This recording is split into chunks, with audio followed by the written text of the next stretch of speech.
Infinix ಅವರು ಸಹ flip ಫೋನ್ನ ಲಾಂಚ್ ಮಾಡೋ ಥರ ಆಗ್ಬಿಟ್ರು. ಗಮನಿಸ್ತಾ ಇದ್ರೆ ಇವತ್ತು ನನ್ನ ಮುಂದೆ ಇನ್ಫಿನಿಕ್ಸ್ ಅವ್ರದ್ದು ಝೀರೋ ಫ್ಲಿಪ್ ಸ್ಮಾರ್ಟ್ ಫೋನ್ ಇದೆ. ಇದು ಸದ್ಯಕ್ಕೆ ನಮ್ಮ ದೇಶದ ಮೋಸ್ಟ್ ಅಫೋರ್ಡಬಲ್ ಫ್ಲಿಪ್ ಫೋನ್ ಅಂತ ಬೇಕಾದರೂ ಅನ್ಬೋದು. ಈ ಸ್ಮಾರ್ಟ್ ಫೋನ್ನ ಎಫೆಕ್ಟಿವ್ ಆಗಿ ನೀವು 45,000 ರೂಪಾಯಿಗೆ ಪರ್ಚೇಸ್ ಮಾಡ್ಬೋದು. ಈ ಪ್ರೈಸ್ ರೇಂಜಿಗೆ ಈ ಸ್ಮಾರ್ಟ್ ಫೋನ್ನ ಪರ್ಚೇಸ್ ಮಾಡ್ಬೋದು ಅಂಥದ್ದು ಏನಿದೆ ಕಂಪ್ಲೀಟ್ ಮಾಹಿತಿಯನ್ನು ತಿಳಿಸ್ಕೊಡ್ತೀನಿ. ಹಾಯ್, ನಾನು Sandeep from tech in Kannada. ಈ ವಿಡಿಯೋ ಶುರು ಮಾಡೋದಕ್ಕಿಂತ ಮುಂಚೆ ನೀವು ನಮ್ಮ tech in Kannada YouTube channel subscribe ಮಾಡ್ಕೊಂಡಿಲ್ಲ ಅಂದರೆ ಈಗಲೇ ಸಬ್ಸ್ಕ್ರೈಬ್ ಮಾಡ್ಕೊಳ್ಳಿ ಮತ್ತು ಬೆಲ್ ಐಕಾನ್ ಕೂಡ ಕ್ಲಿಕ್ ಮಾಡ್ಬೋದು.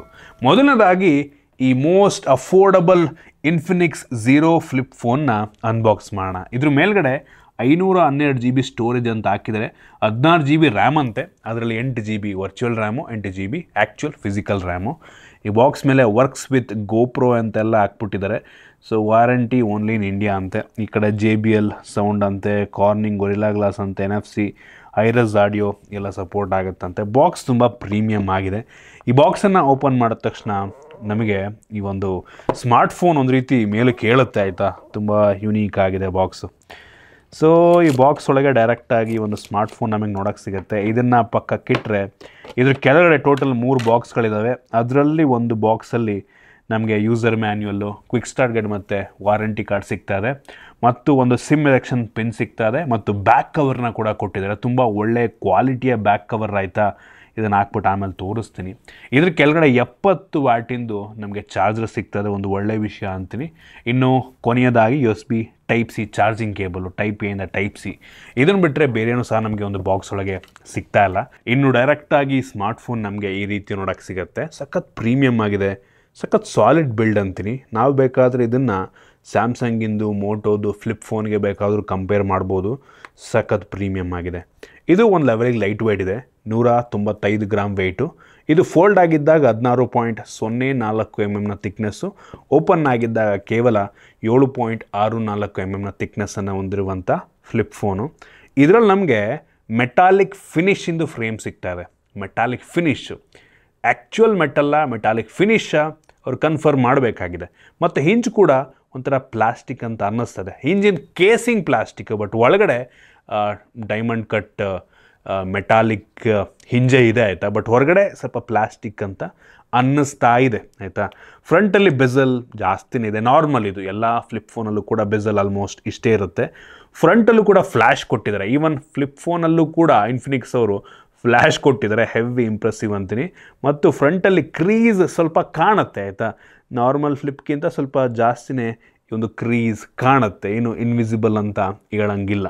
ಸೊ ಫ್ರಂಟಿಂದ ನೋಡ್ತಾ ಇದ್ದೀರಾ, ಓಪನ್ ಮಾಡಿದ್ರೆ ಈ ರೀತಿ ಕಾಣುತ್ತೆ. ಇನ್ನು ಈ ಫ್ಲಿಪ್ ಫೋನ್ನ ಕ್ಲೋಸ್ ಮಾಡಿದ್ರೆ ಈ ರೀತಿ ನೋಡೋಕ್ಕೆ ಸಿಗುತ್ತೆ. ಇಲ್ಲಿ ಸೆಕೆಂಡರಿ ಡಿಸ್ಪ್ಲೇ ನಮಗೆ ಸಿಗ್ತದೆ. ಈ ಪ್ರೈಸ್ ರೇಂಜಿಗೆ one of the biggest secondary display ಅಂತ ಅನ್ಬೋದು. ಈ ಒಂದು ಡಿಸ್ಪ್ಲೇ ಗೊರಿಲ್ಲಾ ಗ್ಲಾಸ್ ವಿಕ್ಟರ್ಸ್ 2 ಇಂದ ಪ್ರೊಡಕ್ಷನ್ ಆಗಿದೆ, ಆಯಿತಾ. One of the strongest gorilla glass ಅಂತ ಅನ್ಬೋದು. ಹಿಂದ್ಗಡೆ ಏನಿದೆ ಇದು ಕೂಡ ಗೊರಿಲ್ಲಾ ಗ್ಲಾಸೇ, ಬಟ್ ಗೊರಿಲ್ಲಾ ಗ್ಲಾಸ್ 7, ಆಯಿತಾ. ಇದು ಕೂಡ ಒನ್ ಆಫ್ ದ ಸ್ಟ್ರಾಂಗೆಸ್ಟ್ ಅಂತಲೇ ಅನ್ಬೋದು. ಒಳ್ಳೆ ವಿಷಯ. ಫ್ರಂಟು ಮತ್ತು ಬ್ಯಾಕ್, ಇದಕ್ಕೆ ಫ್ರಂಟು ಬ್ಯಾಕ್ ಅಂತ ಅನ್ನಂಗಿಲ್ಲ. ಓಪನ್ ಮಾಡಿದ್ರೆ ಎರಡು ಕೂಡ ಬ್ಯಾಕೇ ಆಗುತ್ತೆ. ಸೊ ಎರಡು ಕೂಡ ಗೊರಿಲ್ಲಾ ಗ್ಲಾಸ್ ವಿಕ್ಟರ್ಸಿಂದ ಪ್ರೊಟೆಕ್ಷನ್ ಆಗಿದೆ. ಸೊ ನಮಗೆ ಮೇಯ್ನ್ 2 ಕ್ಯಾಮ್ರಾ ಸಿಗ್ತದೆ, ಡ್ಯುಯಲ್ LED ಫ್ಲ್ಯಾಶು. ಫ್ರಂಟಲ್ಲೂ ಕೂಡ ನಮಗೆ ಸೆಲ್ಫಿ ಕ್ಯಾಮ್ರಾ ಸಿಗ್ತದೆ, ಸಣ್ಣ ಪಂಚೋಲ್ನ ಜೊತೆಗೆ. ನಮಗೆ ಇದರಲ್ಲಿ side mounted fingerprint sensor ಇದೆ. ಸ್ಪೀಕರ್ ಗ್ರಿಲ್ಲು ಮೇಲ್ಗಡೆನೂ ಇರೋ ಥರ ಇದೆ, ಸಣ್ಣದಾಗಿ ಒಂದು ಹೋಲ್ ಕೊಟ್ಟಿದ್ದಾರೆ. ಇದ್ರ ಬಗ್ಗೆ ಆಮೇಲೆ ಮಾತಾಡ್ತೀನಿ. ಓವರಾಲ್ ಡಿಸೈನ್ ಮತ್ತು ಬಿಲ್ಡ್ ಕ್ವಾಲಿಟಿ ಓಕೆ ಅಂತೀನಿ, ಆಯಿತಾ. Super build, metallic, complete metallic build ಅಂತ ಅನ್ನೋಕ್ಕಾಗಲ್ಲ. ಅವರೇ ಕ್ಲಾರಿಫಿಕೇಷನ್ ಕೊಡಬೇಕು. ಒಟ್ಟಿಗೆ ಫ್ರೇಮು ಮೆಟಾಲಿಕ್ ಫಿನಿಶ್ ಅಂತೆ. ಇದು IP54 ಡಸ್ಟ್ ಮತ್ತು ವಾಟರ್ ರೆಸಿಸ್ಟೆಂಟ್ ರೇಟಿಂಗನ್ನು ಸಹ ಹೊಂದಿರುವಂಥದ್ದು, ಒಂದು ಒಳ್ಳೆಯ ವಿಷಯ ಅಂತೀನಿ. ನಾವಿದರಲ್ಲಿ 2 ಸಿಮ್ಮನ್ನು ಹಾಕ್ಬೋದು, ಯಾವುದೇ SD ಕಾರ್ಡ್ ಸ್ಲಾಟ್ ನಮಗೆ ಸಿಗ್ತಾ ಇಲ್ಲ. ಮತ್ತು ಈ ಒಂದು ಹಿಂಜ್ ಡಿಸೈನ್ ಏನಿದೆ ಇದು 0 ಗ್ಯಾಪ್ ಹಿಂಜ್ ಡಿಸೈನ್ ಅಂತೆ. ಸೊ ಒಂದು ಒಳ್ಳೆಯ ವಿಷಯ, ಒಳಗಡೆ ನಮಗೆ ಧೂಳುಗಿಳೆಲ್ಲ ಹೋಗಲ್ಲ ಅಂತ. ಮತ್ತು ಈ ಒಂದು ಹಿಂಜ್ ಏನಿದೆ ಟೋಟಲ್ 4 ಲಕ್ಷ ಫೋಲ್ಡ್ಗಳಿಗೆ ಟೆಸ್ಟ್ ಆಗಿದೆಯಂತೆ. ಅಂದರೆ ನೀವು ಪ್ರತಿದಿನ ತುಂಬ ಸಲ ಓಪನ್ನು ಕ್ಲೋಸ್ ಮಾಡಿದ್ರೂ ಸಹ ತುಂಬ ಜಾಸ್ತಿ ವರ್ಷ ಇದು ಬಾಳಿಕೆ ಬರುತ್ತೆ ಅಂತ ಇನ್ಫಿನಿಕ್ಸ್ ಅವರು ಕ್ಲೈಮ್ ಮಾಡ್ತಾರೆ. ಸೊ ಈ ಒಂದು ಫ್ಲಿಪ್ ಫೋನ್ ನಿಮಗೆ ಸದ್ಯಕ್ಕೆ 2 ಕಲರ್ ವೇರಿಯಂಟಲ್ಲಿ ಬರ್ತಾ ಇದೆ. ನಿಮ್ಗೆ ಇಷ್ಟ ಬಂದಿದ್ದು ಪರ್ಚೇಸ್ ಮಾಡ್ಬೋದು. ಇನ್ನು ಡಿಸ್ಪ್ಲೇ ಬಗ್ಗೆ ಮಾತನಾಡಬೇಕು ಅಂದರೆ ಈ ಮೇನ್ ಡಿಸ್ಪ್ಲೇ ಏನಿದೆ ಇದು 6.9 ಇಂಚಿಂದು LTPO AMOLED display, full HD+ ರೆಸೊಲ್ಯೂಷನ್ನು. ಇದು ಒಂದು ಲೆವೆಲಿಗೆ ಬ್ರೈಟ್ ಆಗಿದೆ. 1000 400 ನಿಟ್ಸ್ನ ಪೀಕ್ ಬ್ರೈಟ್ನೆಸ್ಸು, 120 ಹರ್ಟ್ಸಿಂದು ರಿಫ್ರೆಶ್ ರೇಟನ್ನು ಹೊಂದಿರುವಂಥ ಮೈನ್ ಡಿಸ್ಪ್ಲೇ. ಸೊ HDRನ ಕೂಡ ಇದು ಸಪೋರ್ಟ್ ಮಾಡುತ್ತೆ. 360 ಹರ್ಟ್ಸಿಂದು ಟಚ್ ಸ್ಯಾಂಪ್ಲಿಂಗ್ ರೇಟ್ ಸಹ ಇದೆ. ಸೊ ಗೇಮರ್ಸ್ಗಳಿಗೆ ಸ್ವಲ್ಪ ಇದು ಹೆಲ್ಪ್ ಆಗುತ್ತೆ. 100% DCI P3 colour gamut, so accurate ಆಗಿರುತ್ತೆ ಕಲರ್ಸು, ಮತ್ತು 2160 ಹರ್ಟ್ಸಿಂದು PWM ಡಿಮ್ಮಿಂಗು. ಸೊ ನಿಮ್ಮ ಕಣ್ಣಿಗೆ ಅಷ್ಟೊಂದು ಸ್ಟ್ರೆಸ್ಸನ್ನು ಇದು ಕೊಡಲ್ಲ ಅಂತ ಇನ್ಫಿನಿಕ್ಸ್ ಅವರು ಕ್ಲೈಮ್ ಮಾಡ್ತಾರೆ. ಮತ್ತು ಇದಕ್ಕೇನು UTG ಅನ್ನೋ ಒಂದು ಲೇಯರ್ ಹಾಕಿದ್ದಾರೆ ಮೇಲ್ಗಡೆ, ಆಯಿತಾ, ಸ್ಕ್ರೀನ್ ಗಾರ್ಡ್ ರೀತಿ, ಅಂದರೆ ಸ್ಕ್ರೀನ್ ಗಾರ್ಡ್ ಅಲ್ಲ, ಸ್ಕ್ರೀನ್ ಗಾರ್ಡ್ ರೀತಿ ಮೇಲ್ಗಡೆ ಒಂದು ಲೇಯರು. ಸೊ ಇದು ಈ ಕ್ರೀಸನ್ನು ಕಡಿಮೆ ಮಾಡುತ್ತಂತೆ, ಬಟ್ ಕಾಣುತ್ತೆ ನಂಗೆ ಅನ್ನಿಸ್ದಂಗೆ ಆ ಒಂದು ಕ್ರೀಸು. ಮತ್ತು TUV ಅವ್ರ ಜೊತೆ ಏನೇನೋ ಸರ್ಟಿಫಿಕೇಷನ್ ತೊಗೊಂಡಿದ್ದಾರೆ, IKEAರ್ದೆಲ್ಲ.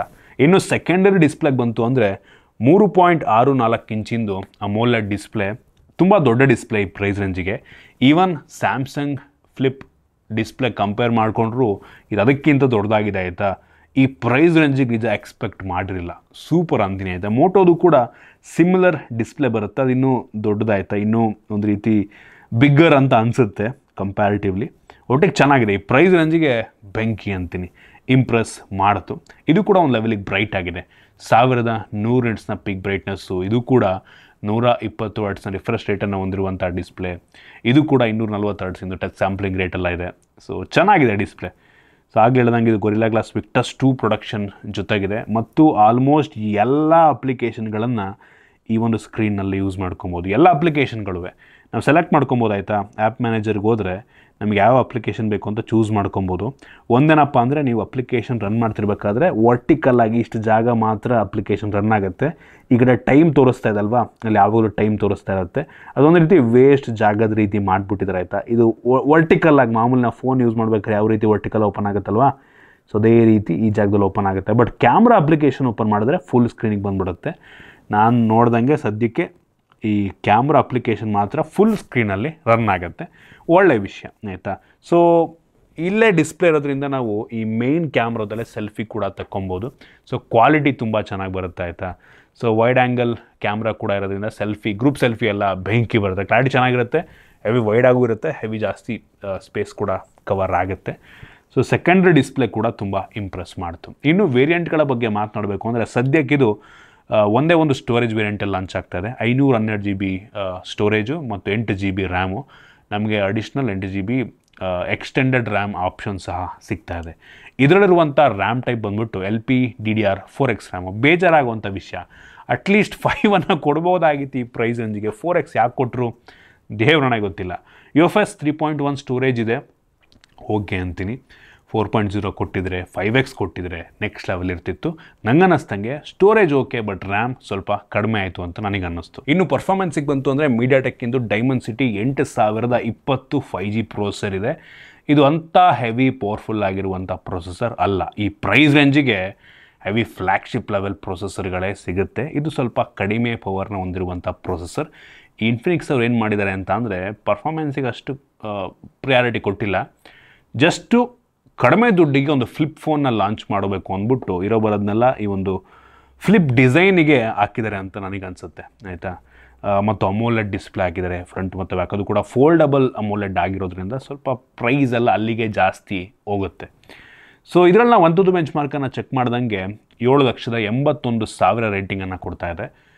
ಇದೊಂಥರ ಹೈಯರ್ ಮಿಡ್ ಎಂಡ್ ಪ್ರೊಸೆಸರ್ ಅಂತ ಅನ್ಬೋದು. ನಾವು ಬೆಂಚ್ ಮಾರ್ಕ್ ಮಾಡೋ ಟೈಮಲ್ಲಿ ಟೆಂಪ್ರೇಚರ್ ವೇರಿಯೇಷನ್ನು, ಬ್ಯಾಟ್ರಿ ಡ್ರೈನ್ ಎಲ್ಲ ಟೆಸ್ಟ್ ಮಾಡಿದ್ವು. ಬ್ಯಾಟ್ರಿ ಡ್ರೈನ್ ತುಂಬ ನಾರ್ಮಲ್, ಒಂದು 5% ಬ್ಯಾಟ್ರಿ ಡ್ರೈನ್ ಆಯಿತು. ಮತ್ತು ಟೆಂಪ್ರೇಚರ್ ವೇರಿಯೇಷನ್ನು ಒಂದು 10 ಡಿಗ್ರಿ ವೇರಿ ಆಯಿತು. ಸೊ ಹೀಟ್ ಆಗುತ್ತೆ, ತಿನ್ನಾಗಿರೋದ್ರಿಂದ ಸ್ವಲ್ಪ ಹೀಟ್ ಆಗುತ್ತೆ, ಬಟ್ ಹೆವಿ ಓವರ್ ಹೀಟ್ ಅಂತ ನನಗೆ ಅನ್ನಿಸ್ಲಿಲ್ಲ. 44 ಡಿಗ್ರಿ ನಾರ್ಮಲ್ಲೇ, ಆಯಿತಾ. ಸೊ ಜಾಸ್ತಿ ಪರ್ಫಾರ್ಮೆನ್ಸ್ ನೀವು ಯೂಸ್ ಮಾಡ್ತಾ ಇದ್ದೀರಾ ಅಂದರೆ ಒಂದು ಲೆವೆಲ್ಗೆ ಇಟ್ ಫೀಲ್ ಆಗುತ್ತೆ. ಬ್ಯಾಕ್ ಕವರ್ ಹಾಕ್ಕೊಂಡಿದ್ದೀರಾ ಅಂದರೆ ಅಷ್ಟೊಂದು ಮ್ಯಾಟ್ರ್ ಆಗೋದಿಲ್ಲ. ಮತ್ತು ಗೇಮಿಂಗ್ ಟೆಸ್ಟನ್ನು ಸಹ ಮಾಡಿದ್ವು. ಸೊ BGMIನಲ್ಲಿ ಸ್ಮೂತ್ ಪ್ಲಸ್ ಎಕ್ಸ್ಟ್ರೀಮ್ ಗ್ರಾಫಿಕ್ ತನಕ ಹೋಗುತ್ತೆ. ಇದರಲ್ಲಿ ನಮಗೆ ತುಂಬ ಸ್ಮೂತಾಗಿ ಗೇಮ್ ಪ್ಲೇ ಸಿಕ್ತು. ನಂತರ HDR ಆಪ್ಷನ್ ಸಹ ಇದೆ. HDRನಲ್ಲಿ ಅಪ್ ಟು ಅಲ್ಟ್ರಾ ತನಕ ಹೋಗುತ್ತೆ. ಇದರಲ್ಲಿ ಕೆಲವೊಂದು ಕಡೆ ಫ್ರೇಮ್ ಡ್ರಾಪ್ ಫೀಲ್ ಆಗಬಹುದು. ಒಟ್ಟಿಗೆ ಸ್ಮೂತ್ ಸೆಟ್ಟಿಂಗಲ್ಲಿ ಚೆನ್ನಾಗಿ ನೀವು ಗೇಮನ್ನು ಆಡ್ಬೋದು. ಸೊ ಪರ್ಫಾರ್ಮೆನ್ಸ್ ತುಂಬ ಕಡಿಮೆ ಆಯಿತು. ಇನ್ನು ಕ್ಯಾಮ್ರಾಗೆ ಬಂತು ಅಂದರೆ, ರೇರಲ್ಲಿ 2 ಕ್ಯಾಮ್ರಾ ಇದೆ. 50 MP main sensor with optical image stabilisation. So ಇದು ಸ್ಯಾಮ್ಸಂಗ್ ಸೆನ್ಸರ್, ಆಯಿತಾ. ಇದು ತೆಗೆಯುವಂಥ ಫೋಟೋ ಚೆನ್ನಾಗಿದೆ, ಇಷ್ಟ ಆಯಿತು ನನಗೆ. ಇನ್ನೊಂದು 50 MP ಕ್ಯಾಮ್ರಾ ಇದೆ, ultra wide angle lens. So ಇದು ಹೆವಿ ವೈಡ್ ಆಗಿದೆ, ಕ್ಲಾರಿಟಿ ಚೆನ್ನಾಗಿದೆ ಒಂದು ಲೆವೆಲಿಗೆ. ನೀವು ನಂಬಲ್ಲ, ಫ್ರಂಟ್ ಕ್ಯಾಮ್ರಾ ಕೂಡ 50 MP, ಇದು ಕೂಡ ಸ್ಯಾಮ್ಸಂಗಿಂದು ಸೆನ್ಸಾರು. ಇದ್ರ ಕ್ಲಾರಿಟಿ ಕೂಡ ಚೆನ್ನಾಗಿದೆ, ಹೆವಿ ವೈಡ್ ಆಗಿದೆ ಅಂತ ಅನ್ನಿಸ್ತು. ನಂಗೆ ಅನ್ನಿಸ್ದಂಗೆ ನೀವು ಸೆಲ್ಫಿ ಕ್ಯಾಮ್ರಾವನ್ನು ಇಲ್ಲಿ ಸೆಕೆಂಡ್ರಿ ಡಿಸ್ಪ್ಲೇ ಇರೋದ್ರಿಂದ ಮೇಯ್ನ್ ಕ್ಯಾಮ್ರಾದಲ್ಲೇ ಬೇಕಾದ್ರೆ ಶೂಟ್ ಮಾಡ್ಕೋಬೋದು. ವಿಡಿಯೋಗ್ರಫಿ ಕೂಡ ನೀವು ಈ ಮೇಯ್ನ್ ಕ್ಯಾಮ್ರಾದಲ್ಲಿ ಹಿಂಗೆ ಸೆಲ್ಫಿ ಇಟ್ಕೊಂಬಿಟ್ಟು ವ್ಲಾಗಿಗೆಲ್ಲ ಮಾಡೋಕ್ಕೆ ತುಂಬ ಚೆನ್ನಾಗಿದೆ ಆಯಿತಾ. ಸೊ ಈ rear camera 4K 60 FPS video record ಮಾಡುತ್ತೆ. Front camera 4K 30 FPS video record ಮಾಡುತ್ತೆ. ಸೊ ಸೆಲ್ಫಿ ಎಲ್ಲ ನಾನು ತೋರಿಸ್ತಾ ಇದ್ದೀನಿ, ನಾನು ನಿಮಗೆ ಈ ಮೇಯ್ನ್ ಸೆನ್ಸಾರಿಂದ ತೆಗೆದಿರುವಂಥ ಕೆಲವೊಂದು ಸೆಲ್ಫಿ ಸ್ಯಾಂಪಲ್ ನಿಮಗೆ ತೋರಿಸ್ತಾ ಇದ್ದೀನಿ ಆಯಿತಾ. ಸಖತ್ತಾಗಿ ಬರುತ್ತೆ ಕ್ಲಾರಿಟಿ, ವೈಡ್ ಆ್ಯಂಗಲ್ ಕ್ಯಾಮ್ರಾ ಇರೋದ್ರಿಂದ ಗ್ರೂಪ್ ಸೆಲ್ಫಿ ಎಲ್ಲ ಸಖತ್ತಾಗಿ ಬರುತ್ತೆ. ಹೆವಿ ವೈಡಾಗಿ ಕೂಡ ಇರುತ್ತೆ, ತುಂಬ ಜಾಸ್ತಿ ನಾನು ಕವರ್ ಮಾಡ್ಬೋದು. ಇನ್ನು ಒಳಗಡೆ ಇರುವಂಥ ಸೆಲ್ಫಿ ಕ್ಯಾಮ್ರಾ ಕ್ವಾಲಿಟಿ ಪರವಾಗಿಲ್ಲ, ಚೆನ್ನಾಗಿದೆ. ಇದು ಕೂಡ ಒಂದು ಲೆವೆಲಿಗೆ ವೈಡ್ ಆಗಿದೆ, ಅದ್ರದ್ದು ಸ್ಯಾಂಪಲ್ ನಾನು ನಿಮಗೆ ತೋರಿಸ್ತಾ ಇದ್ದೀನಿ. ಅದು ಬಿಟ್ಟರೆ ಇದರಲ್ಲಿ ಆಪ್ಟಿಕಲ್ ಇಮೇಜ್ ಸ್ಟೆಬಿಲೈಸೇಷನ್ ಇರೋದ್ರಿಂದ ನೈಟ್ ಮೋಡಲ್ಲಿ ಸ್ಟೇಬಲ್ ಶಾಟ್ಸ್ಗಳು, ಅಂದರೆ ನೀವು ಲಾಂಗ್ ಎಕ್ಸ್ಪೋಜರ್ ತೆಗೆದಾಗ ಸ್ವಲ್ಪ ಫೋನ್ ಶೇಕ್ ಆಗಿದ್ರೂ ಕೂಡ ಅದನ್ನು ಇದು ಮಾಡಿಬಿಡುತ್ತೆ, ಅದು ಬ್ಯಾಲೆನ್ಸ್ ಮಾಡಿಬಿಡುತ್ತೆ. ಸೊ ಒಂದು ಶಾರ್ಪ್ ಇಮೇಜನ್ನು ನಮಗೆ ಔಟ್ಪುಟ್ ಕೊಡುತ್ತೆ, ಒಂದು ಒಳ್ಳೆಯ ವಿಷಯ ಅಂತೀನಿ. ಫೋಟೋ ಸ್ಯಾಂಪಲ್ ಇಷ್ಟ ಆಯಿತು ನನಗೆ. ಏನೋ ಫುಲ್ ಯಾರು ಕೊಡದಿರೋದು ಕೊಟ್ಟಿದ್ದಾರೆ ಅಂತ ಅನ್ನಲ್ಲ. ಈ ಬೆಲೆಗೆ ತುಂಬ ಒಳ್ಳೆ ಕ್ಯಾಮ್ರಾ ಇರುವಂಥ ಫೋನ್ಗಳು ಸಿಗ್ತವೆ. ಇದು ಕೂಡ ಪರವಾಗಿಲ್ಲ ಅಂತೀನಿ, ಒಂದು ಲೆವೆಲಿಗೆ ಪರವಾಗಿಲ್ಲ, ಚೆನ್ನಾಗಿದೆ. ಇದ್ರ ಜೊತೆಗೆ ನಮಗೆ ಗೋಪ್ರೋ ಮೋಡ್ ಅಂತ ಆಯಿತಾ. ಸೊ ಗೋಪ್ರೋ ನಾವು ಆರಾಮಾಗಿ ಈ ಒಂದು ಫೋನಿಗೆ ಕನೆಕ್ಟ್ ಮಾಡಿಕೊಂಡು ಇಲ್ಲಿ ಕಂಟ್ರೋಲ್ ಮಾಡ್ಬೋದು ಆಯಿತಾ. ಸೊ ಇದನ್ನು ಅವ್ರದ್ದು ಅಪ್ಲಿಕೇಶನಲ್ಲೂ ಮಾಡ್ಬೋದು. ಒಟ್ಟಿಗೆ ಇವರು ಕ್ಯಾಮ್ರಾ ಅಪ್ಲಿಕೇಶನ್ ಒಳಗಡೆ ಇದನ್ನು ಇಂಟಿಗ್ರೇಟ್ ಮಾಡಿದ್ದಾರೆ. ಮತ್ತು ಅವ್ರದ್ದು ಏನು ಅಪ್ಲಿಕೇಶನ್ ಬರುತ್ತೆ, ಏನು ಗೋಪ್ರೋ ಕ್ವಿಕ್ ಅಂತ ಒಂದು ಅಪ್ಲಿಕೇಶನ್ ಇದೆ, ಅದು ಪ್ರೀ ಇನ್ಸ್ಟಾಲ್ಡ್ ಬರುತ್ತೆ ಈ ಒಂದು ಫೋನಲ್ಲಿ. ನೀವು ಇನ್ಸ್ಟಾಲ್ ಮಾಡೋ ಅವಶ್ಯಕತೆ ಇಲ್ಲ. ಬಟ್ ಬೇಕು ಅಂದರೆ ನೀವು ಬೇರೆ ಫೋನ್ಗಳಾದ್ರೆ ಇನ್ಸ್ಟಾಲ್ ಮಾಡ್ಕೊಂಡು, ಇದೇನೋ ಯುನೀಕ್ ಫೀಚರ್ ಅಂತ ನನಗೆ ಪರ್ಸ್ನಲಿ ಅನ್ನಿಸ್ಲಿಲ್ಲ.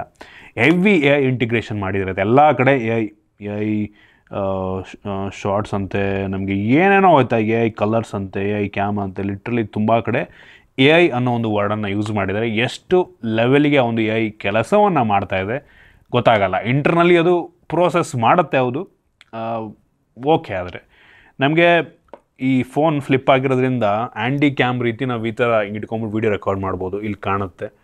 ಸೊ ಅದೊಂದು unique feature. Dual view option ಸಹ ನಮಗೆ ಇದರಲ್ಲಿ ಸಿಗ್ತಾಯಿದೆ. ಒಟ್ಟಿಗೆ ಇದರಲ್ಲಿ AI portrait announcement, AI vlog ಅಂತೆ, AI ಫೋಕಸ್ ಅಂತೆ, AI ಕ್ಯಾಮ್ರಾ, ಈ ರೀತಿ ಅನೇಕ ಮೋಡ್ಸ್ಗಳು ಏನೇನೋ ಕೊಟ್ಬಿಟ್ಟಿದ್ದಾರೆ. ನನಗೆ ಓವರಾಲ್ ಸ್ಯಾಂಪಲ್ ಔಟ್ಪುಟ್ಟು ಒಂದು ಲೆವೆಲ್ಲಿಗೆ ಚೆನ್ನಾಗಿದೆ ಅಂತ ಅನ್ನಿಸ್ತು. ಇನ್ನು ಸೆಕ್ಯೂರಿಟಿ ಬಗ್ಗೆ ಮಾತನಾಡಬೇಕು ಅಂದರೆ side mounted finger print sensor ಮತ್ತು ಫೇಸ್ ಅನ್ಲಾಕ್ ಸಹ ಇದೆ. ಎರಡೂ ಕೂಡ ಒಂದು ಲೆವೆಲ್ಗೆ ಫಾಸ್ಟ್ ಆಗಿದೆ. ಮತ್ತು ವೈಡ್ ವೈನ್ L1 ಸೆಕ್ಯೂರಿಟಿ ಸಹ ನಮಗೆ ಈ ಫೋನಲ್ಲಿ ಸಿಗ್ತವೆ. ಇನ್ನು ಬ್ಯಾಟ್ರಿ ಬಗ್ಗೆ ಮಾತನಾಡಬೇಕು ಅಂದರೆ one of the biggest battery ಅಂತೀನಿ. 4720 mAh ಕೆಪಾಸಿಟಿಯ ಬ್ಯಾಟ್ರಿಯನ್ನು ಕೊಟ್ಟಿದ್ದಾರೆ. ಫ್ಲಿಪ್ಪಲ್ಲಿ ನಾನು ಇದುವರೆಗೂ ನೋಡಿರೋದ್ರಲ್ಲಿ one of the biggest battery ಅಂತಲೇ ಅಂತೀನಿ. ಬಾಕ್ಸ್ ಒಳಗೆ 70 ವ್ಯಾಟಿಂದು ಫಾಸ್ಟ್ ಚಾರ್ಜಿಂಗ್ ಕೂಡ ಕೊಟ್ಟಿದ್ದಾರೆ. ಯಾವುದೇ ವೈರ್ಲೆಸ್ ಚಾರ್ಜಿಂಗ್ ಇಲ್ಲ. ಯೂಶ್ವಲಿ ಫ್ಲಿಪ್ ಫೋನ್ಗಳಲ್ಲಿ ವೈರ್ಲೆಸ್ ಚಾರ್ಜಿಂಗನ್ನು ಕೊಡ್ತಾರೆ, ಬಟ್ ಇದರಲ್ಲಿ ಆ ರೀತಿ ಯಾವುದೇ ವೈರ್ಲೆಸ್ ಚಾರ್ಜರು ಸಿಗ್ತಾ ಇಲ್ಲ. ಒಟ್ಟಿಗೆ ಫಾಸ್ಟ್ ಚಾರ್ಜ್ ಆಗುತ್ತೆ, 17 ನಿಮಿಷದಲ್ಲಿ ಈ ಫೋನ್ ಅರ್ಧ ಚಾರ್ಜ್ ಆಗುತ್ತಂತೆ. ಸೊ ಕ್ರೇಜಿ ವಿಷಯ. ಮತ್ತು ಆ್ಯಂಡ್ರಾಯ್ಡ್ 14 ಬೇಸ್ ಮಾಡಿ ಆಗ್ತಿರುವಂಥ XOS ನಮಗೆ ಇದರಲ್ಲಿ ಸಿಗ್ತಾ ಇದೆ. ಇದು ಫ್ಲಿಪ್ಪಿಗೆ ಚೆನ್ನಾಗಿ ಆಪ್ಟಿಮೈಸ್ ಮಾಡಿದ್ದಾರೆ, ತುಂಬ ಸ್ಮೂತಾಗಿದೆ. ಟ್ರಾನ್ಸ್ಫಾರ್ಮೇಷನ್ ಅಂದರೆ ನಾವು ಏನೋ ಯೂಸ್ ಮಾಡ್ತಿರ್ತೀವಿ ಅಂತ ಅಂದ್ಕೊಳ್ಳಿ ಈ ಸೆಕೆಂಡರಿ ಡಿಸ್ಪ್ಲೇನಲ್ಲಿ, ಆಮೇಲೆ ಫುಲ್ ದೊಡ್ಡ ಡಿಸ್ಪ್ಲೇ ಓಪನ್ ಮಾಡಿಕೊಂಡ್ರೆ ಅದೇ ಕಂಟಿನ್ಯೂ ಆಗುತ್ತೆ. ಅದನ್ನೆಲ್ಲ ತುಂಬ ಚೆನ್ನಾಗಿ ಆಪ್ಟಿಮೈಸ್ ಮಾಡಿದ್ದಾರೆ, ಒಂದು ಒಳ್ಳೆಯ ವಿಷಯ ಅಂತೀನಿ. ಅದು ಬಿಟ್ಟರೆ 4X ಪರ್ಸ್ನಲ್ ಅಸಿಸ್ಟೆಂಟ್ ಕೂಡ ನಮಗೆ ಇದರಲ್ಲಿ ಸಿಗ್ತಾ ಇದೆ. ಸೊ ಇದು ಜೆಮಿನೈ ಪವರ್ಡ್ ಆಯಿತಾ. ಸೊ ಜೆಮಿನೈ AI ಪವರ್ಡ್ ಅಪ್ಲಿಕೇಶನ್ ಇದು, ಅಂದರೆ ಇನ್ಫಿನಿಕ್ಸ್ ಅವರು ಬಿಲ್ಡ್ ಮಾಡಿರೋದು. ಸೊ AI ಚಾರ್ಜ್ ಪ್ರೊಡಕ್ಷನ್ ಕೂಡ ನಮಗೆ ಇದರಲ್ಲಿ ಸಿಗ್ತದೆ. AI ವಾಲ್ಪೇಪರ್ ಜನ್ರೇಟ್ರು ಈಗಂತೂ ಎಲ್ಲ ಫೋನಲ್ಲೂ ಕೂಡ ಈ ಫೀಚರ್ನ ಕೊಡ್ತಾ ಇದ್ದಾರೆ. ಸೊ ನೋಟ್ ಅಪ್ಲಿಕೇಶನಲ್ಲಿ ನಮಗೆ AI ಸ್ಕೆಚ್ ಆಪ್ಷನ್ ಸಹ ಸಿಗ್ತಾ ಇದೆ. AI ಎರೇಸರು, ಆಸ್ಕ್ AI, ಈ ರೀತಿ ಅನೇಕ ಫೀಚರ್ಗಳು. ಬ್ರೌಸರ್ನಲ್ಲಿ ನಿಮಗೆ ಸಮ್ಮರಿ ಇವೆಲ್ಲ ಸಿಗ್ತಾ ಇದೆ. ನಾರ್ಮಲ್ ಆಯಿತಾ, ಈ ಫೋನ್ ಅಂತ ಅಲ್ಲ, ಈಗೊಂದು 10,000 ರೂಪಾಯಿ ಫೋನಲ್ಲೂ ಪ್ರತಿಯೊಂದನ್ನು ಕೂಡ ಕೊಡ್ತಾ ಇದ್ದಾರೆ.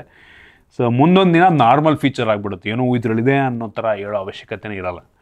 ನೆಕ್ಸ್ಟ್ ಸ್ಪೀಕರು, ಸ್ಟಿಯೋ ಸ್ಪೀಕರ್ನ ಕ್ಲಾರಿಟಿ ಚೆನ್ನಾಗಿದೆ. JBL ಅವರು ಟ್ಯೂನ್ ಮಾಡಿರುವಂಥ ಸ್ಪೀಕರ್ ಇದು. ಐರೆಸ್ ಆಡಿಯೋ, ವೈರ್ಲೆಸ್ ಆಗೂ ಕೂಡ ಇದು ಸಪೋರ್ಟ್ ಮಾಡುತ್ತೆ. ಕನೆಕ್ಟಿವಿಟಿಗೆ ಬಂತು ಅಂದರೆ Wi-Fi 6 ನಮಗಿದರಲ್ಲಿ ಸಿಗ್ತಾ ಇದೆ. ಬ್ಲೂಟೂತ್ 5.4 ಕೊಟ್ಟಿದ್ದಾರೆ. NFC ಸಹ ನಮಗಿದರಲ್ಲಿ ಸಿಗ್ತಾ ಇದೆ. ಮತ್ತು ಕ್ಯಾರಿಯರ್ ಅಗ್ರಿಗೇಷನ್ ಎಲ್ಲ ಸಿಗ್ತಾ ಇದೆ ಆಯಿತಾ. ಸೊ ಓವರಾಲ್ ಈ ಸ್ಮಾರ್ಟ್ಫೋನು ವಿಚಿತ್ರ ಪೊಸಿಷನಲ್ಲಿದೆ ಅಂತ ಅನ್ಬೋದು. ನೋಡಿ ನಿಮಗೆ ಬ್ರ್ಯಾಂಡ್ ಮ್ಯಾಟ್ರ್ ಆಗಲ್ಲ ಅಂದರೆ ಒಂದು ಫ್ಲಿಪ್ ಫೋನ್ ಬೇಕು ಅಂದರೆ ಇದು ಸದ್ಯಕ್ಕೆ ಅಫೋರ್ಡಬಲ್ ಆಗಿದೆ ಆಯಿತಾ. ಇಲ್ಲ ದೊಡ್ಡ ದೊಡ್ಡ ಬ್ರ್ಯಾಂಡಲ್ಲೇ ನೀವು ಸೇಲ್ ಟೈಮಲ್ಲಿ ತೊಗೊಂಡ್ರೆ ಇನ್ನೂ ಕಡಿಮೆಗೂ ಕೂಡ ಸಿಗ್ಬೋದು. ನಾನು ನಿಮಗೆ ತಗೊಳ್ಳಿ ಅಂತ ಅನ್ನಲ್ಲ, ಯಾಕೆಂದರೆ ಈ ಫ್ಲಿಪ್ಪು ಫೋನ್ಗಳೆಲ್ಲ ಏನು ಅಂದರೆ 1-2 ದಿನ ಶೋಕಿ, 1-2 ದಿನ ಹಿಂಗೆ ಅಂತೀರ ಆಯಿತಾ. ಫುಲ್ ಹಿಂಗೆ ಅನ್ಕೊಂಬಿಟ್ಟು ಏನೋ ಯುನೀಕ್ ಫೋನ್ ಇದೆ ಗುರು ಅಂತ ತುಂಬ ಜನ ಅನ್ಕೊಂಡು ನೋಡ್ಕೊಂಡು ಮಾತಾಡ್ತಾರೆ, ನಿಮ್ಮ ಫ್ರೆಂಡ್ಸು ನಿಮ್ಮ ಕೊಲೀಗ್ಸ್ ಎಲ್ಲ. ಆಮೇಲೆ ನಾರ್ಮಲ್ ಫೋನು ನೀವು ಯೂಸ್ ಮಾಡ್ಬೇಕು ಅದನ್ನು. ನೀವು ಯೋಚನೆ ಮಾಡಿ, ಈ ಫ್ಲಿಪ್ ಫೋನ ನೀವು ವರ್ಷಾನುಗಟ್ಟಲೆ ಯೂಸ್ ಮಾಡೋಕ್ಕೆ ಇಷ್ಟಪಡ್ತೀರಾ ಅಂತ. ನಿಮಗೆ ಈ ಫ್ಲಿಪ್ ಫೋನ್ ಇಷ್ಟ ಇದೆ, ನಾನು ಇದನ್ನು ಯೂಸ್ ಮಾಡ್ತೀನಿ ಅಂತ ನಿಮ್ಗೆ ಅನಿಸಿದ್ರೆ ನೋಡ್ರಪ್ಪ, ಪರ್ಚೇಸ್ ಮಾಡಿ.